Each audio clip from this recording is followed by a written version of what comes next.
allo assalaamu aleykum wa rahmatullahi taala wa barakatuhu.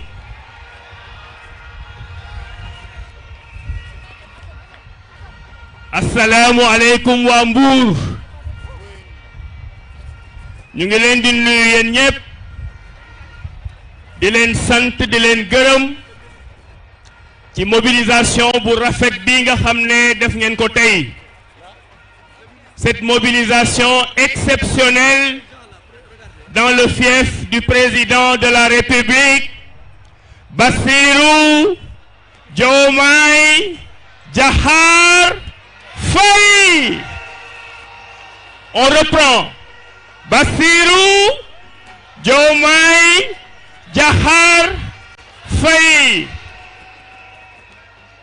ñu ngi leen di nuyu yéen ñëpp di tàmbale ci ki nga xam ne mooy suñu superviseur général mooy madame la première ministre docteur Aminata Touré.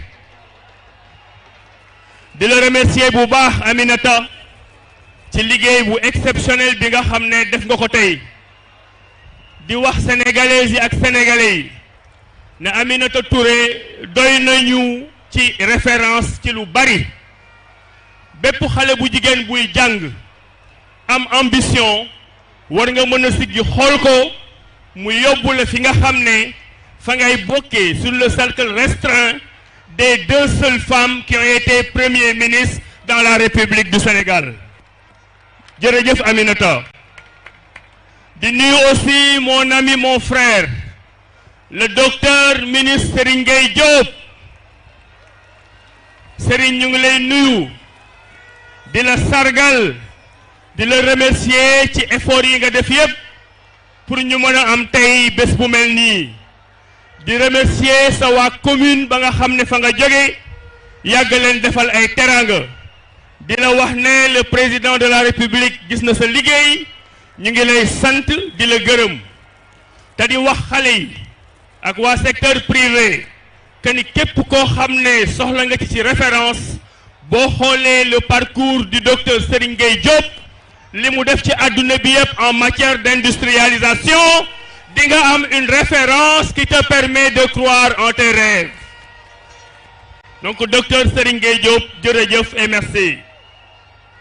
di nuyu nag ki nga xam ne il y a encore quelques jours on l'appelait maître docteur et qui est maintenant devenu le ministre porte-parole de la présidence de la République maître Abdoulaye Tine.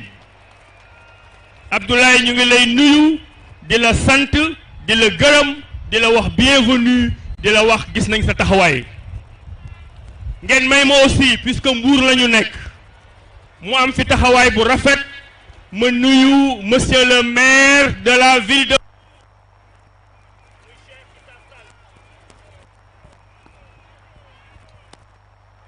allô di nuyu le maire de la ville de Mbour mi nga xam ne bokk na ci ñu dalal tey muy le maire Cheikh Sall di la wax bienvenue chez nous la mouvance présidentielle. tey nag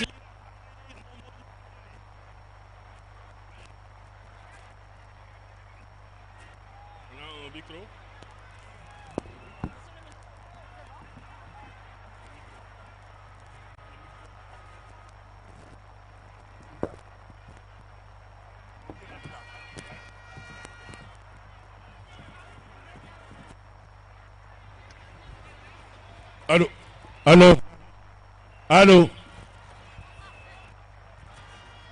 allô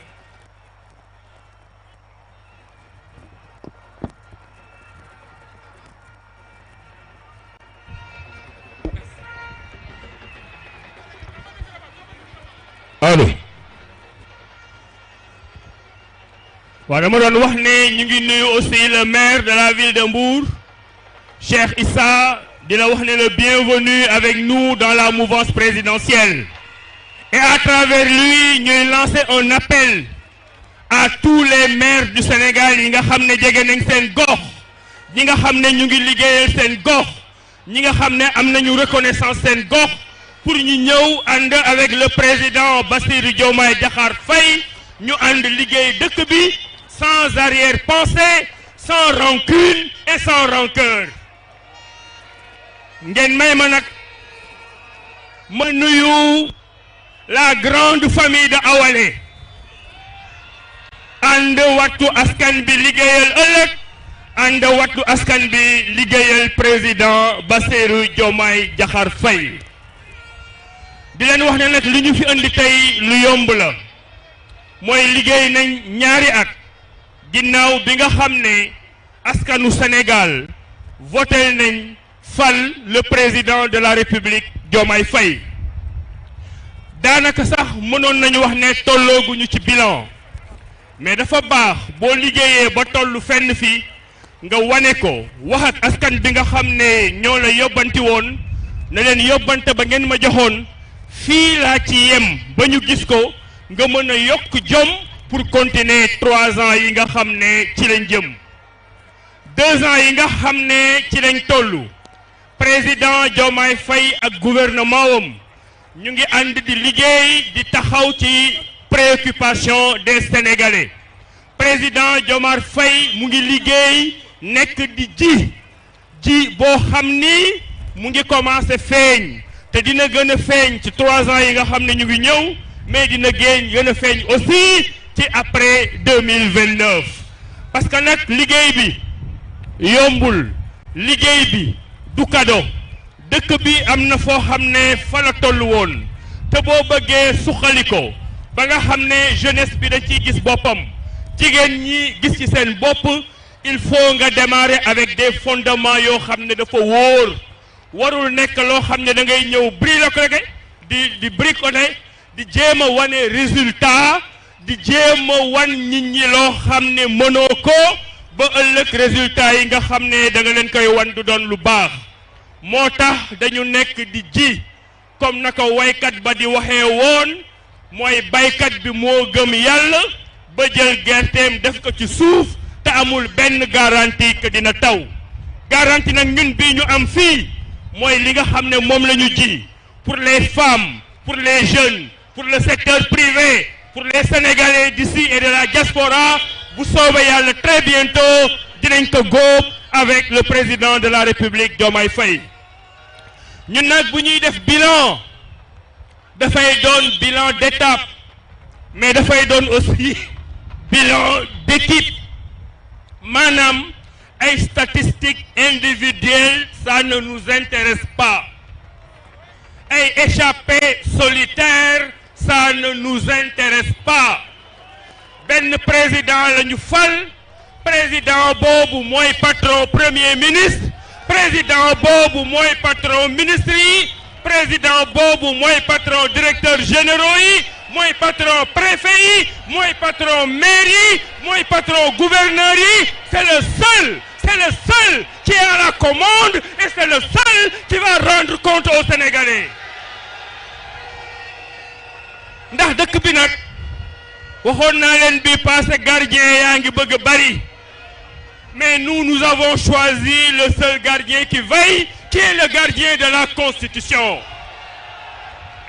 et le gardien de la Constitution naturellement c'est le gardien des valeurs c'est le gardien des guides c'est le gardien des gardiens c'est le gardien de la République c'est le président Bassirou Diomaye Diakhar Faye jërëjëf gis nañ seen taxawaay waa ma ni gars yi ana cabine téléphonique yi ana cabine téléphonique yi cabine téléphonique Dakar cabine téléphonique Tamba cabine téléphonique Mbour cabine téléphonique Sandiara cabine téléphonique Casamance cabine téléphonique Djemberang cabine téléphonique Fouta ñu def ay millions et des millions et des millions de cabines téléphoniques ànd ak président de la République Diomaye Faye ñu gagné Sénégal yàlla leen yàlla jàppale yàlla leen yàlla fay avec le président Diomaye Faye nous avons choisi la paix dañu tàmm tàpp suñu xol tàpp leen xol yi ànd liggéey ndax réew mi mën a jëm kanam. Avec le président Diomaye Faye, nous avons choisi le dialogue. Amuñu peuple 54%, amuñu peuple 46%. Il est le président de tous les Sénégalais. Il discute avec le secteur privé. Il discute avec les partis de l'opposition. Il discute avec tout le monde parce que li ko ñor mooy Sénégal jëm kanam. Nous avons aussi choisi la République. La République, rien que la République. La République, rien que la République. Ni État-parti, ni parti-État. Ni État-parti, ni parti-État. Subhana rabbika rabbil izzati amma yasifun. Wa salamun ala al-mursalin. Walhamdulillahi rabbil alamin. waaye tàccu leen docteur Abdourahmane Diouf. Merci monsieur le ministre. Est-ce qu'on pourrait encore faire du bruit pour monsieur le ministre? Merci d'applaudir bien fort encore. Ça mérite des applaudissements bien plus que ça. Alors, pendant que le ministre fait ses salutations à